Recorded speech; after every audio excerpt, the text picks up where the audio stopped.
Full story, my mom insured my sister before she died. My mom bought a $500,000 life insurance policy on my infant sister 18 months before she passed. When my sister drowned, my mom adopted a girl her age and started calling her by my sister's name. Lily had passed away 6 weeks ago. She had Down syndrome and was playing in the pool, and Mom told us she would watch her. One minute, I was upstairs playing Twister with my friends. The next, we were all gathered by the deck, watching my mom screaming and blowing air into Lily's mouth, trying to revive her. After Lily's funeral, Mom barely spoke. She sat silently in Lily's untouched room, ignoring everyone. Dad tried coaxing her out gently, offering meals she barely ate. Then suddenly, as if a switch had flipped, she became manic and determined, speaking rapidly about adoption like she'd found some miracle cure. Emma arrived quickly through an emergency fostering program Mom had found. She was sweet and died, barely 2 years old, looking nothing like Lily except for age. But Mom instantly dressed her in Lily's clothes, gave her Lily's toys, and even started accidentally calling her Lily. What hurt most was how quickly Mom erased Lily entirely. She banned us from talking about her, shutting down every attempt I made to visit Lily's grave. Stop living in the past. She snapped whenever I mentioned my sister's name. But Emma wasn't Lily. Mom seemed relieved by that. She bragged constantly to family about Emma's quick learning and development, highlighting how easily she did things Lily never could. She showered Emma with praise and expensive toys, yet ignored everything I needed. She forgot my soccer games, skipped parent-teacher meetings, and brushed off my requests for help or attention. I started building model airplanes to cope, something Lily always loved watching. I even won a competition at school, but Mom barely acknowledged it. Dad noticed, offering awkward encouragement, but we both felt powerless to confront Mom's fragile mental state. As Lily's first death anniversary approached, I suggested a small memorial at Lily's grave, but Mom said no. She had already booked a photographer on that exact day, telling me these would be our first professional photos with Emma. But what about Lily? I asked. There will be plenty of anniversaries, she interrupted.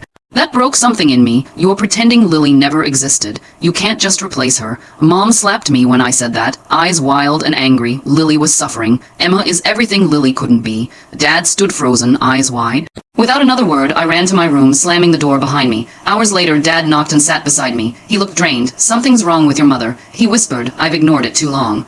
We talked honestly about Mom's behavior, and we agreed Emma deserved better, not to be a replacement for a lost child. For the first time, Dad openly mentioned divorce and custody battles. I felt guilty, but also relief. We weren't pretending anymore. When family arrived days later for the photo shoot Mom planned, Dad and I were ready. Everyone stood awkwardly in our living room as the photographer set up. My chest tightened. Before Mom could pose Emma in another one of Lily's dresses, I spoke up. Mom has erased Lily. I said clearly, Emma deserves better. She's not Lily's replacement. Mom's face turned white, then red with anger.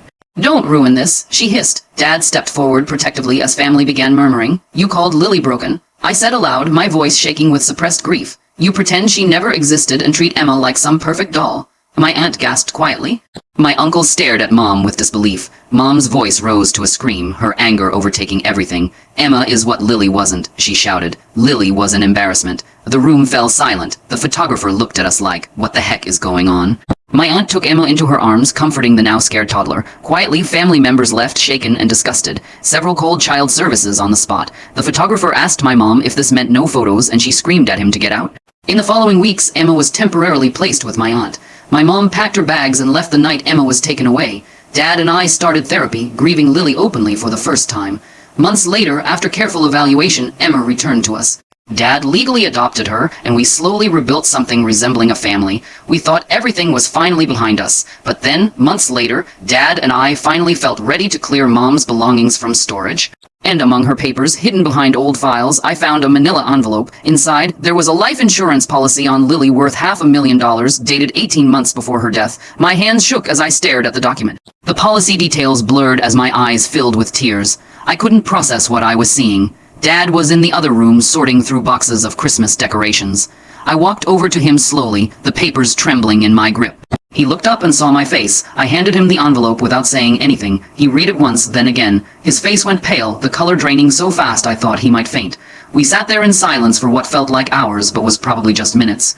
The storage unit's fluorescent lights hummed overhead. Finally, he spoke, his voice barely above a whisper. He said we needed to look through everything more carefully. We spent the next 3 hours going through every single paper in those boxes.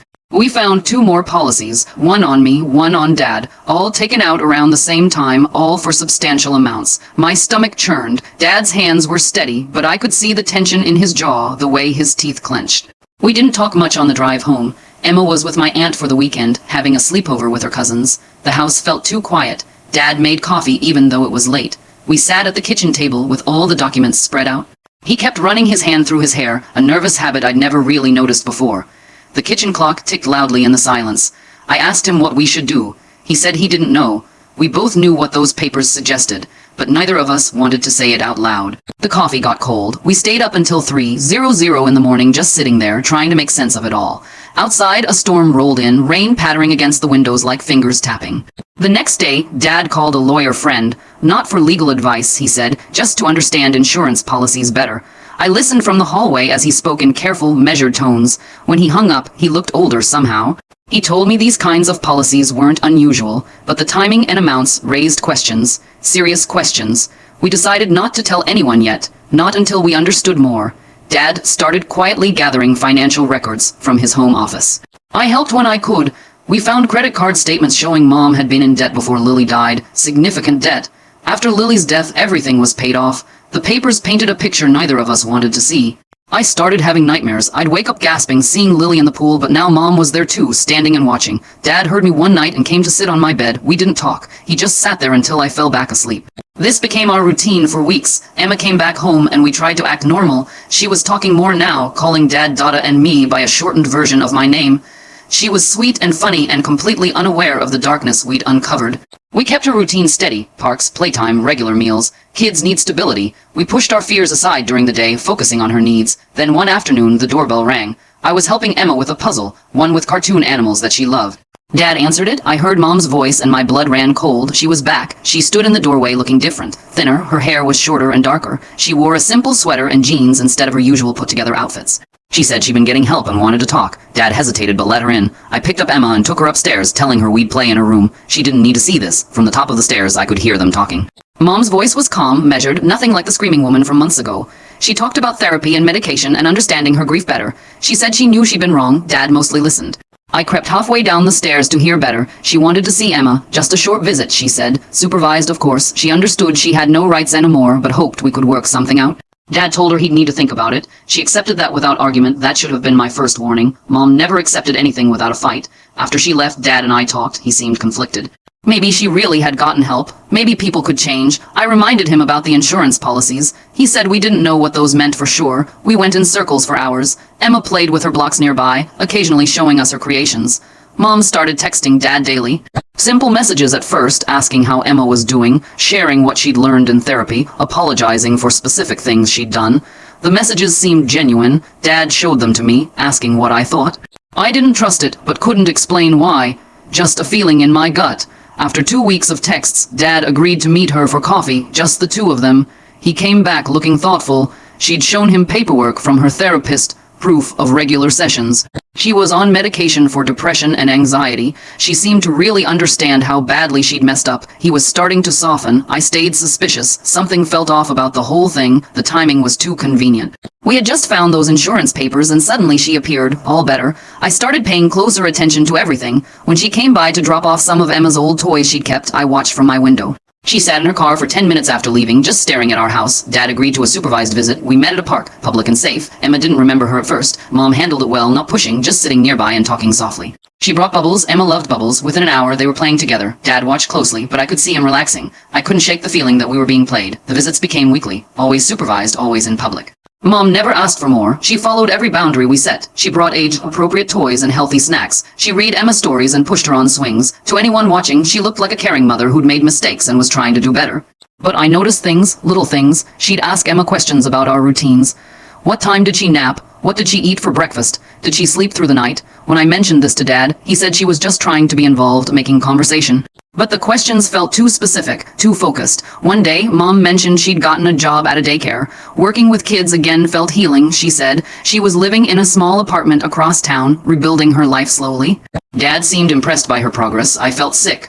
Why would someone who'd lost custody of a child be allowed to work at a daycare? I looked up the daycare online. It existed. The website showed smiling kids and colorful classrooms. But when I called pretending to be interested in enrollment, they'd never heard of my mother. I told Dad immediately. He confronted her at the next visit. She laughed it off. She'd gotten the name wrong. It was actually a different daycare. She showed him a pay stub. The unease in my stomach grew. Mom started suggesting longer visits. Maybe Emma could come to her apartment for a few hours. Dad said no. She accepted it gracefully, but brought it up again the next week and the next. Gentle pressure, nothing aggressive, just planting seeds. I watched Dad start to consider it. After all, she'd been doing so well. I decided to follow her one day. I know that sounds crazy, but I needed to know where she really lived. I borrowed my friend's bike and stayed far behind her car. She didn't go to the apartment complex she'd described. She went to a motel on the outskirts of town, the kind that rented by the week. I took pictures with my phone and showed Dad that night. He confronted her again. Another easy explanation. She was between apartments. The motel was temporary. She hadn't wanted to seem unstable, so she'd lied about having a real place. She cried about being embarrassed by her situation. Dad bought it. I didn't. The lies were piling up, but each one seemed so reasonable on its own. Emma started having nightmares after the visits. Nothing major, just waking up crying occasionally. Mom suggested it might be because the visits were too short. Emma was getting attached, then having to say goodbye. Maybe longer visits would help. The logic was twisted, but almost made sense. Dad started wavering. I began recording our conversations with Mom on my phone, not video, just audio. I kept it in my pocket during visits. Most of it was boring, normal talk. But sometimes she'd say things that felt wrong. Comments about how Emma would be happier with more stability. How split custody was so hard on kids. How maybe we should think about what was really best for Emma. One recording caught her on the phone when she thought we couldn't hear. She was talking about timeline and patience and how everything was going according to plan. When I played it for Dad, he said she was probably talking about her therapy goals. I wanted to scream. How could he not see what was happening? The visits continued. Mom brought up overnight visits again. Just one night, she suggested. Emma could see her apartment, have a sleepover. Dad was actually considering it. I begged him not to. We argued about it constantly. He thought I was being paranoid, letting my anger cloud my judgment. Maybe I was, but maybe I wasn't. Then Mom made a mistake. During a visit, Emma fell and scraped her knee. Nothing serious, just a little blood. Mom completely overreacted. She scooped Emma up and started heading for her car, saying she needed to go to the hospital. Dad had to physically block her. She snapped at him that he was endangering Emma by not taking it seriously. The mask slipped for just a moment. Dad saw it too. After that, he started listening to my concerns more. We went back through the recordings together. The patterns became clearer. The questions about routines, the gradual push for more access, the small lies that didn't seem connected until you looked at them all together. Dad's lawyer friend listened to everything and suggested we document it all carefully. Mom noticed the change immediately. She accused Dad of poisoning me against her, said he was being influenced by a traumatized teenager who couldn't forgive. She threatened to get her own lawyer to fight for grandparent rights or something. The calm, therapy, improved version of her was starting to crack. We kept the visits going but stayed more alert. I made sure to never leave Emma alone with her, not even for a second. Dad did the same. Mom noticed that too. She made comments about how we were treating her like a criminal, how unfair it was, how she'd done everything we asked. One day, she showed up at our house unannounced. Said she was just dropping off a birthday present for Emma, even though Emma's birthday was months away. Dad told her she couldn't do that. She needed to stick to the scheduled visits. She cried on our porch about missing her family. Several neighbors saw. I'm sure that was intentional. The next visit, she brought my aunt with her. My aunt had taken Emma in before. Mom had been working on her, telling her how well therapy was going. My aunt started advocating for Mom, saying everyone deserved a second chance. The family pressure was beginning. Mom was playing a longer game than we'd realized. More relatives started reaching out. Mom had been contacting them, sharing her progress, asking for support. Some believed her. They called Dad, suggesting he was being too harsh, that Mom had suffered enough, that Emma needed her mother. The divide in the family was growing. Mom was good at this. I found out she'd been going to Lily's grave, leaving flowers and toys, taking pictures. She posted them on Facebook with captions about healing and forgiveness. People who didn't know the whole story commented with hearts and support. She was building a narrative, the grieving mother who'd lost her way but found it again. Dad started getting stressed, the pressure from family, the constant vigilance during visits, the fear of making the wrong choice. He wasn't sleeping well, neither was I. Emma seemed okay but clingy. She followed us from room to room, not wanting to be alone. Maybe she sensed the tension. Mom requested a meeting with just Dad, no Emma, just to talk about co-parenting. Dad agreed, but met her in a public restaurant. I sat in the car in the parking lot, ready to call 911 if needed. Paranoid maybe, but I couldn't shake the fear that she was planning something. They talked for 2 hours. Dad came out looking shaken. Mom had been reasonable, he said, talking about Emma's future, college funds, shared responsibilities. But she'd also mentioned the life insurance policies, said she'd forgotten about them, that they were from before Lily, when she was worried about providing for the kids if something happened to her. The explanation was plausible. Too plausible. That night we talked about going to the police. But what would we say? That Mom took out life insurance and our sister died in an accident. That she was being too nice now. We had suspicions, but no proof. The recordings showed manipulation, but nothing illegal. We were stuck. Mom kept pushing boundaries in small ways, showing up 5 minutes early for visits, staying 5 minutes late, buying Emma clothes that looked exactly like ones Lily had worn, calling Emma by pet names that had been Lily's. Each thing was small enough to seem coincidental, but together they felt deliberate. I started researching on my own.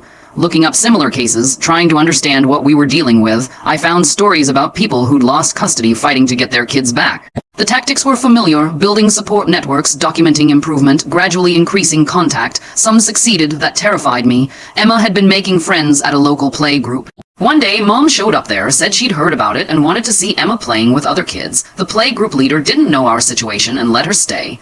When we found out, we had to explain everything.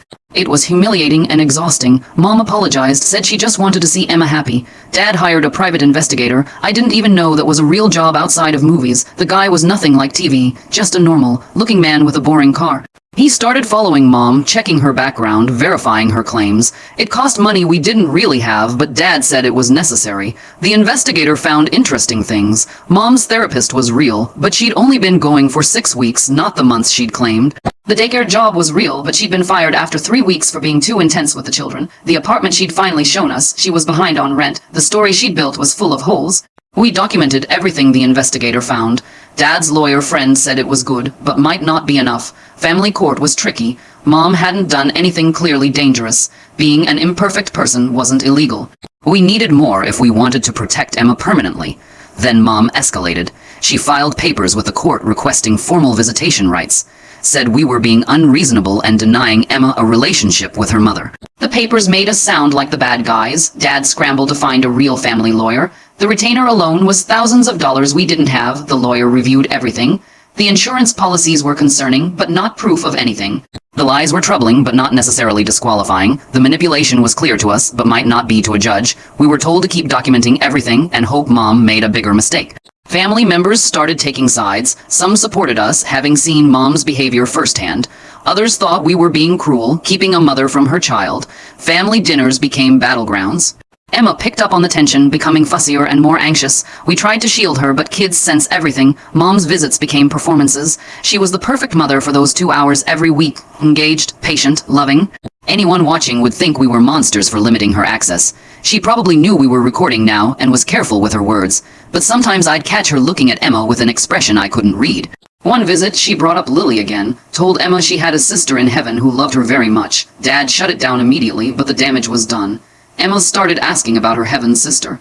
We'd planned to tell her about Lily when she was older in an age-appropriate way. Mom had forced our hand. The court date approached. Our lawyer prepared us for different outcomes. Best case, the judge would see through Mom and deny her request. Worst case, she'd get unsupervised visitation or even partial custody. The middle ground was continuing supervised visits indefinitely. None of the options felt safe enough. Mom's lawyer painted her as a reformed woman who'd addressed her mental health and just wanted to be part of her daughter's life. Our lawyer presented the pattern of lies and manipulation. The judge seemed skeptical of both sides, said the child's best interests were all that mattered, and scheduled another hearing for 2 months later. Those 2 months were tense. Mom's behavior during visits was perfect, too perfect. She never complained, never pushed boundaries, never did anything we could document as concerning. It felt like the calm before a storm. Dad and I took turns staying up at night, irrationally afraid she'd try something. The investigator kept digging, found out Mom had been in contact with another family who'd lost custody of their child, swapping strategies maybe, we couldn't prove it, found out she'd been researching Emma's daycare schedule. Said it was just interest in her daughter's life, everything had an innocent explanation, then we got lucky or unlucky depending on how you look at it. Mom slipped during a recorded visit, started talking about how much better Emma's life would be with her. How she had plans for Emma's future, how she'd already looked at private schools near her apartment. When Dad reminded her she didn't have custody, she snapped just for a second, said, "We'll see who Emma belongs with soon enough." It wasn't much, but it was something. Our lawyer added it to the file. The second hearing approached. Mom doubled down on being perfect. Brought character references from her therapist, her landlord, even the daycare that had fired her. They all said nice things. We wondered what she'd threatened or promised them. The night before the hearing, I couldn't sleep. I kept checking on Emma, making sure her window was locked, her nightlight on. Dad was doing the same thing. We met in the hallway at 3:00 a.m. and just stood there, both thinking the same fears, both hoping we were wrong about everything. The hearing was in a small room that smelled like old coffee. The judge reviewed all the evidence, asked questions about Emma's well-being, watched a video of one of the visits where Mom seemed engaged and appropriate. Our lawyer presented the pattern of deception. Mom's lawyer called it paranoid speculation. I was allowed to speak. I told the judge about the insurance policies, about Mom calling Lily broken, about how she'd erased my sister and tried to replace her. Mom's lawyer objected repeatedly, said I was a traumatized child lashing out. The judge let me continue, but I could see the skepticism. Mom spoke too, cried about her mistakes, said grief had broken her, but she'd put herself back together. Talked about how much she loved Emma and just wanted to be part of her life. She was convincing. Even I almost believed her. The judge took it all in, said she'd review everything and make a decision within a week. That week was agony. We went through the motions of normal life. Emma went to play, I went to school, Dad went to work. But we were all waiting, jumping every time the phone rang, checking the mail obsessively. The tension was suffocating. The decision came on a Thursday. The judge granted Mom expanded supervised visitation 4 hours every Saturday instead of 2. The supervision could be reevaluated in 6 months. It wasn't the worst outcome, but it wasn't good either. More time meant more opportunities for Mom to manipulate Emma or plan something worse. We started the new schedule that weekend. 4 hours felt endless. Mom took full advantage, planning elaborate activities, the zoo one week, a pottery class the next. Emma loved it, started asking about Mom during the week, wanting to call her. The attachment Mom wanted was forming. I kept recording everything. Hours of boring conversation, punctuated by moments that made my skin crawl. Mom teaching Emma to keep secrets from us. Small ones at first, an extra cookie, a toy she wasn't supposed to have. Building to bigger things. I played the recordings for Dad. He heard it too, but what could we do? Mom started giving Emma gifts to bring home: stuffed animals, books, clothes. Each one carefully chosen. The clothes were always slightly too similar to things Lily had worn. The books were ones Lily had loved. The stuffed animals were the types Lily had collected. Emma didn't know. She just loved the presents. One Saturday, Mom was late returning Emma, only by 15 minutes, but it sent us into a panic. She apologized, said traffic was bad. But Emma let slip they'd been to Mom's apartment, the one place she wasn't supposed to take her. When confronted, Mom said Emma was confused. They'd driven past it, but hadn't gone in. Emma was too young to be a reliable witness. The investigator had been watching that day, confirmed they'd gone inside for 20 minutes. We reported it to our lawyer. Mom got a warning from the court, but nothing more. She cried to the supervisor about misunderstanding the rules, promised it wouldn't happen again. The supervisor believed her. I started noticing Emma acting different after visits, quieter, more withdrawn. She'd always been a happy kid, but now she seemed worried, started asking if she was being good enough, if we still wanted her. Mom was planting something in her head during those visits, something we couldn't quite catch on the recordings. Dad tried talking to Emma about the visits, asked if Mom said anything that upset her. Emma wouldn't answer, just shook her head and changed the subject. Kids that young don't have words for manipulation. They just feel the confusion and pressure. We were losing her bit by bit and couldn't stop it. Mom requested holiday visitation, wanted Emma for part of Christmas. The audacity made me furious. This would be our first real Christmas as a family since everything happened. But her lawyer argued she had rights too. The court agreed to 2 hours on Christmas Eve, another victory for Mom. The 6-month review approached. Mom had been following the rules mostly. The apartment incident was considered minor. Her lawyer pushed for unsupervised visitation, overnight visits, maybe even shared custody eventually. Our lawyer fought back, but I could see the judge considering it. Mom's performance had been nearly flawless. Then everything changed. Mom made a real mistake. During a visit, she took Emma to get her ears pierced. Came back with Emma crying, ears red and swollen, said Emma had begged for it. The supervisor had been in the bathroom when it happened. Dad was furious. You need parental consent for piercings. Mom didn't have that right. We rushed Emma to the doctor. The piercings were badly done, already infected. They had to come out. Emma screamed through the whole process. Mom tried to apologize, said she just wanted to do something special for Emma. But the damage was done. The judge finally saw what we'd been trying to show all along. The review hearing was different this time. The judge was angry about the piercing incident, called it a serious breach of trust and boundaries. Mom tried to explain, but made it worse. Said she felt like Emma's real mother and had acted on instinct. The judge reminded her she'd lost that right when she abandoned Emma. Visits were reduced back to 2 hours and moved to a supervised facility. No more fun outings, just a sterile room with toys and a social worker watching. Mom was furious but tried to hide it. Her mask was cracking more often now. The perfect mother act was harder to maintain under stricter supervision. Emma was confused by the changes, asked why she couldn't go to the zoo with Mom anymore. We explained as simply as we could that Mom needed to follow rules to keep everyone safe. She didn't really understand, but accepted it. Kids are adaptable. She started relaxing again, the anxiety fading. Mom's family pressure campaign intensified. Now we were the villains who'd taken away her privileges over a simple mistake. The calls and messages increased. Some relatives threatened to cut us off entirely. Others said we were damaging Emma by limiting her relationship with her mother. The family split deepened, but something good came from it. My aunt, who'd originally taken Emma in, came to visit. She'd been watching everything unfold and had concerns. She told us Mom had been texting her constantly, trying to get information about our routines, asking if she'd testify that we were unfit parents. My aunt had refused and Mom had turned nasty. We added my aunt's testimony to our file, more evidence of Mom's manipulation. Her network of support was starting to see through her act. One by one, family members who'd supported her began reaching out with their own stories of her lies and pressure tactics. The truth was finally surfacing. Mom sensed she was losing ground. The visits became tense. She'd make passive-aggressive comments just quiet enough that the supervisor couldn't hear clearly. She told Emma that some people didn't want them to be together, that Emma should remember who really loved her. The manipulation was more desperate now, less subtle. I turned 18 during all this, legally an adult, though I didn't feel like one, but it meant I could petition for guardianship of Emma if something happened to Dad. We filed the paperwork just in case. Mom found out and accused us of planning to cut her out entirely. She wasn't wrong, but we couldn't admit that. Then the investigator uncovered something new. Mom had been in contact with a lawyer known for aggressive custody battles. The kind who used dirty tactics, private investigators of their own, digging up dirt on opposing parents. We worried about what they might find or fabricate. Dad had a couple speeding tickets. I'd gotten detention once in middle school. Would they try to use that? We decided to be proactive. Met with our lawyer to discuss any potential vulnerabilities, prepared explanations for anything Mom's team might twist. It felt paranoid but necessary. The stakes were too high to be caught off guard. Emma's safety depended on us being ready for anything. Mom's behavior in the supervised visits deteriorated. She'd cry through entire visits, telling Emma how much she missed her. The supervisor warned her about emotional manipulation, but she'd pull herself together just enough to avoid losing visits entirely. Emma started dreading Saturdays, clinging to us when it was time to go. Then we found out Mom had been telling people Dad was abusive, nothing specific enough to report to authorities but enough to plant seeds of doubt, said that's why she'd had to leave to protect herself. Some people believed her. We started getting suspicious looks at school events, whispers at the grocery store. Dad was devastated. He'd never raised a hand to anyone in his life. The accusation ate at him. He started second, guessing every interaction with Emma, afraid someone would misinterpret normal parenting as something sinister. I watched him pull back from hugging her in public, terrified of perception. Our lawyer said this was a common tactic in ugly custody battles. Throw enough mud and some sticks. We documented everything, prepared character witnesses, but the damage to Dad's reputation was real. Some people would always wonder if there was truth to Mom's claims. It made me hate her even more. The stress was affecting all of us. Emma had started wetting the bed again. Dad was losing weight, barely eating. I was failing a class for the first time in my life. I couldn't concentrate on anything but protecting our family. We were surviving, but at a cost. Mom was winning even while losing. Then came the night that changed everything.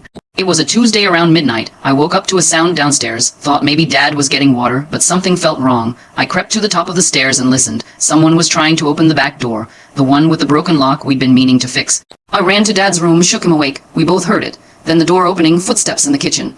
Dad grabbed the baseball bat he kept by his bed. Told me to get Emma and lock ourselves in the bathroom. Call 911. But I couldn't move, frozen by fear and the need to know who was in our house. Dad crept downstairs while I stood guard by Emma's door. I heard him shout, then a crash. Mom's voice high and frantic, saying she just wanted to see Emma, that we'd kept her baby from her, that she had every right to be there. Dad telling her to leave, that he'd call the police. More crashing. I finally moved, running to Emma's room. She was sitting up in bed, eyes wide with fear. What's happening? She whispered. I scooped her up, feeling her small body trembling against mine, carried her to the bathroom and locked the door. Called 911 with shaking hands. Told them someone had broken in, that my dad was in danger. They said units were on the way, stay on the line. I could hear the struggle downstairs. The police arrived within minutes, though it felt like hours. I heard them enter, shout commands. Mom screaming that this was her house, her family, that we'd stolen everything from her. The sound of handcuffs clicking. Dad's voice steady but shaken, explaining what happened. I stayed in the bathroom until an officer knocked, said it was safe. Mom was in the back of a police car when we came down. Emma clung to me, burying her face in my shoulder. The kitchen was a mess, broken dishes, a chair overturned. Dad had a cut on his forehead where Mom had thrown something. The officers took statements, photographs, evidence. She'd come in through the back door with a key she'd kept. Planned to take Emma and disappear. Had a bag packed in her car with Emma's clothes, toys, and cash. The officers found paperwork for a rental car and a motel reservation 3 states away. She'd been planning this for weeks while playing the perfect mother at supervised visits. Dad and I sat in the living room until dawn, Emma sleeping between us. We didn't talk much, just held each other and tried to process what had happened. The house felt violated. Every shadow could be her returning. We'd known she was dangerous, but this was beyond what we'd imagined. Mom was charged with breaking and entering, attempted kidnapping, and assault. Her lawyer tried to spin it as a mental health crisis brought on by being kept from her child, but the planning showed clear intent. The judge, who'd been sympathetic before, now saw what we'd been trying to tell everyone. Mom was dangerous. An emergency hearing stripped all her visitation rights. A restraining order was issued. She couldn't come within 500 FT of any of us. It should have felt like victory, but it just felt hollow. Emma woke up asking for breakfast like nothing had happened. We tried to keep things normal for her, but how do you explain that Grandma tried to take her away? The family fallout was swift. Those who'd supported Mom were horrified. Apologies poured in from relatives who doubted us. But some still made excuses, said we'd driven her to it by being too restrictive. That grief and desperation made people do terrible things as if that justified traumatizing a child. We installed new locks and alarm system cameras. The expense was crushing, but necessary. Dad slept on the couch for weeks, needing to see the doors. I kept Emma's baby monitor in my room, waking at every sound. The house that had been healing became a fortress. Mom had taken that from us, too. The criminal case moved slowly. Mom was out on bail, supposedly staying with a friend. The conditions were strict. No contact, ankle monitor, curfew. But we all knew how little that meant to someone desperate. We saw her sometimes sitting in her car just outside the restraining order distance, watching. The police said they couldn't do anything if she didn't come closer. Emma noticed the changes. She asked why we had new locks, why the alarm beeped when doors opened. We told her it was to keep everyone safe, like wearing seatbelts in the car. She accepted it with the trust kids have, but she'd lost some innocence. Started checking that doors were locked, asking if bad people could get in. Mom's trial date was set for 6 months out.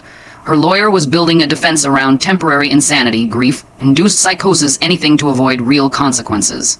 Our lawyer warned us she might get a plea deal, mental health treatment instead of jail time, the system trying to be compassionate to a grieving mother. We focused on healing, therapy for all of us. Emma bounced back fastest, as kids do, started preschool and made friends. Dad threw himself into work and being the best parent possible. I focused on school, determined not to let Mom derail my future. We were building something good despite her shadow. Then the investigator found something that changed everything. While reviewing Mom's finances for the criminal case, he discovered another insurance policy, one on Emma, taken out just weeks before she tried to take her. For $1 million, the pattern was undeniable now. Lily hadn't been an accident. Emma had been next. We took everything to the police, the insurance policies, the pattern, the escalation. They reopened Lily's case, started interviewing everyone who'd been there that day. Looking for inconsistencies in Mom's story, the pool maintenance records, security footage from neighbors, building a case we'd always suspected but couldn't prove. The trial date kept getting pushed back. Mom's new lawyer kept filing motions for delays, mental health evaluations, competency hearings, whatever they could think of. Each delay meant more months of looking over our shoulders. Emma started kindergarten with a safety plan in place. The school had Mom's photo and strict pickup rules. Then one morning, Dad got a call from the prosecutor. Mom had made bail somehow. Some distant relative we'd never heard of put up their house as collateral. She was out, ankle monitors, strict conditions, but she was out. We immediately filed for an emergency restraining order extension. The judge granted it, but we all knew how useless paper was against someone determined. We didn't see her at first. The ankle monitor reports showed her staying at her bail sponsor's house across town. Following curfew, checking in as required. Maybe prison had scared her straight. Dad and I wanted to believe it, but we kept our guard up. Varied our routines more, installed extra cameras, stayed vigilant. Emma's school had a Halloween parade. Parents could come watch the kids march around in costumes. Emma was going as a butterfly wings she'd helped make herself. I took the morning off from college to attend with Dad. We stood with the other parents, taking pictures, trying to feel normal. Then I saw her. Mom was across the street, just outside school property. Sunglasses, a hat, but definitely her. She was taking pictures with a long lens camera. I grabbed Dad's arm, pointed her out. He immediately moved toward her while I called 911, but she saw us notice and walked quickly away. By the time police arrived, she was gone. The ankle monitor showed she'd never left her approved address. The prosecutor said she must have cut it off and someone else was wearing it. They arrested her bail sponsor for aiding a fugitive. Put out a warrant for Mom, but she'd planned this carefully. Had money hidden somewhere, probably a car we didn't know about. She was in the wind again. We pulled Emma from school immediately. Couldn't risk her being exposed like that. I moved back home from college to help with homeschooling. Dad worked from home when possible. We basically went into lockdown. Emma didn't understand why she couldn't see her friends. Started having tantrums, acting out. The isolation was hurting her, but what choice do we have? 2 weeks later, the police got a tip. Someone matching Mom's description had been seen at a motel one town over. They surrounded the room, went in carefully, found evidence she'd been there. But she was already gone. She'd been using stolen credit cards, fake IDs. The police said she was getting desperate, making mistakes. They'd catch her soon. I started sleeping in Emma's room, put a lock on the inside of her door. Dad slept downstairs on the couch most nights. We were exhausted, running on adrenaline and fear. Emma wet the bed almost nightly, started sucking her thumb again, a habit she'd outgrown years ago. We were all regressing under the stress. Then Mom made contact, not directly, but through Emma's old daycare, called pretending to be from the school district, asking about Emma's records. The daycare director recognized her voice, called us immediately. Mom had been fishing for information about where Emma was now. The daycare hadn't given her anything, but it showed she was still hunting. We hired private security, couldn't afford it, but couldn't afford not to. A retired cop who sat outside our house in shifts made us feel slightly safer, but also like prisoners. Emma asked why the man was always in the car outside. We told her he was a friend making sure we were okay. She was too young to understand the real danger. One night, the security guard called Dad's cell. Someone was creeping around the backyard. Dad called 911 while I got Emma and locked us in the bathroom again, becoming a horrible routine. The guard confronted the person who ran. Police found footprints, a crowbar dropped by the fence. Couldn't prove it was Mom, but who else would it be? The prosecutor was furious about the bail situation.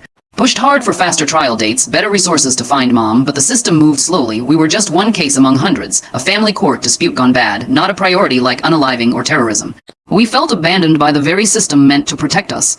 Dad's health started suffering, chest pains that sent us to the ER twice. Stress, the doctor said. He was prescribed anxiety medication, told to try to relax. How could he relax when his ex-wife was stalking his family, when his daughter couldn't have a normal childhood, when every noise might be her trying to break in? I found myself checking Emma constantly, making sure she was breathing while she slept, checking her backpack for tracking devices, examining every toy for hidden cameras, paranoid behaviors I knew were crazy but couldn't stop. Mom had turned us into nervous wrecks without even being present. The psychological warfare was working, then we got lucky. Mom tried to access her old bank account from a library computer. The bank flagged it, called the police. By the time they arrived, she was gone, but they had security footage. She looked terrible, thin, hair matted, clothes dirty. Living on the run was taking its toll. Good, I thought. Let her suffer. The footage gave police a direction to search. They found her car abandoned in a parking garage. Inside were maps with our house circled, Emma's school schedule from before we pulled her out, photos of all of us taken from a distance, detailed notes about our routines. She'd been watching us for weeks before we'd noticed. The violation made me physically sick. We moved to a hotel for a few days while police processed our house as a crime scene, looking for any signs she'd been inside without us knowing. They found nothing, but the not knowing was worse. Emma thought it was an adventure at first, hotel pool, room service, but she quickly missed her toys, her room, her normal life. The police set up surveillance at places they thought Mom might go. Her mother's grave, Lily's grave, the house where she grew up. Nothing for days. Then a groundskeeper at the cemetery reported someone sleeping in a maintenance shed. Police surrounded it at dawn, found Mom inside, delirious from hunger and exhaustion. She fought them, screaming about her babies, how we'd stolen them.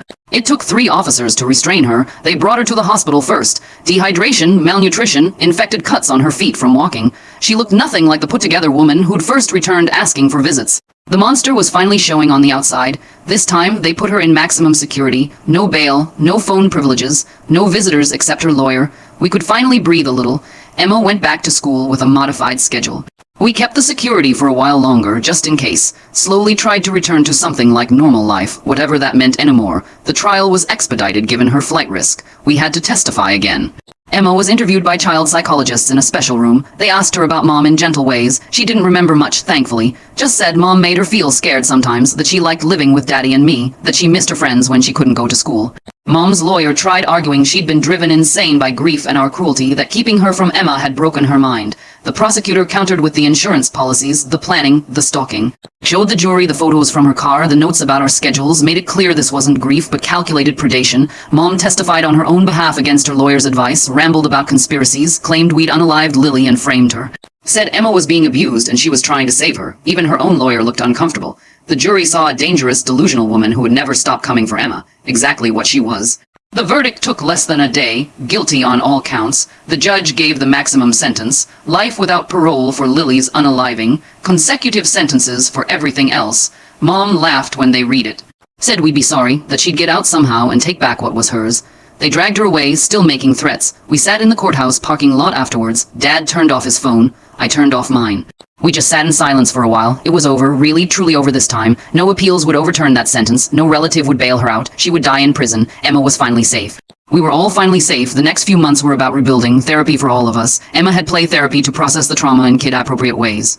Dad and I had individual and family sessions, learning not to jump at shadows, to trust that doors would stay locked, that strangers were usually just strangers. It was harder than it sounds. Emma bounced back fastest. Kids are resilient when they feel secure. She made friends at school, joined a soccer team, had sleepovers, normal kid stuff we thought she might never have. She still had nightmares sometimes, but less and less.